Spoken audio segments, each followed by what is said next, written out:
What advice can you give to current college students who attend a university that is hostile to conservatives and even classical liberal values?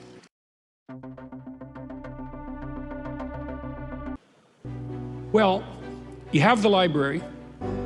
So when I went to university, it was still the case that mostly you had to educate yourself. Like, you could find some professors who were worthy of attention, and you could get them to guide you through your learning. But you had to do the learning, you had to read the books. And in some sense, regardless of how woke your particular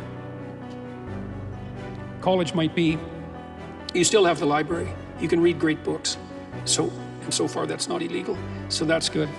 And you can find out what those great books are by asking your professors. They're not all going to be woke, but if that doesn't work, it's not that difficult to find what the great books are by doing some investigations online.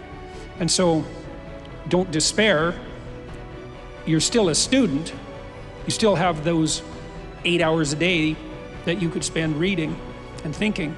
And then you can also take the opportunity to learn how to defend yourself. You know, there is some utility in being surrounded by those who are antagonistic to your intuitions, because the fact of their opposition can sharpen you. And so, as long as you take the opportunity not to falsify your vision. Students sometimes will say, well, I need to get a grade, and I'll just tell the professor what he or she wants to hear. It's like, you should never do that. That's a very bad idea. You should never do that at work.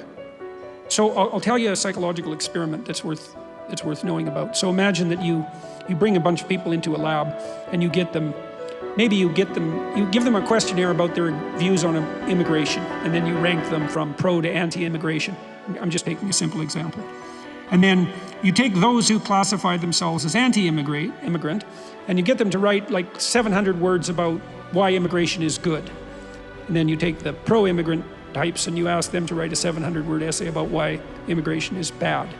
And then you get them to come back a week later, and you give them the same attitude questionnaire. And what you find is that those who wrote the counter-attitudinal essay have shifted their political views dramatically in that direction. And so what does that imply? Well, on the positive side, if you're taking a viewpoint different than your own voluntarily, and you're doing that as a matter of exploration, then it's going to differentiate and make more sophisticated your political vision, because you'll be able to take a look at an issue from more viewpoints simultaneously. But if you're doing it manipulatively, let's say to get a grade, you're going to write out false beliefs, and then you're going to believe them. And so if you practice doing that for 4 years, then you're going to be the acolyte of the beliefs that you've deceived yourself into supporting. Now, the alternative is to believe that you're wise enough to detail out explicit arguments that you don't agree with, and to ignore that, and to wall yourself off from that, and to not have it affect you at the same time that you're maintaining your original beliefs. It's like, you can just forget that. You just do not have the capacity to do that. If you deceive other people habitually, you will corrupt your own vision. And that's a very bad idea. And you know, there's a sin in the Gospels, the sin against the Holy Ghost, which cannot be forgiven. And the nature of that sin has been debated forever, let's say. But I think that's what it is.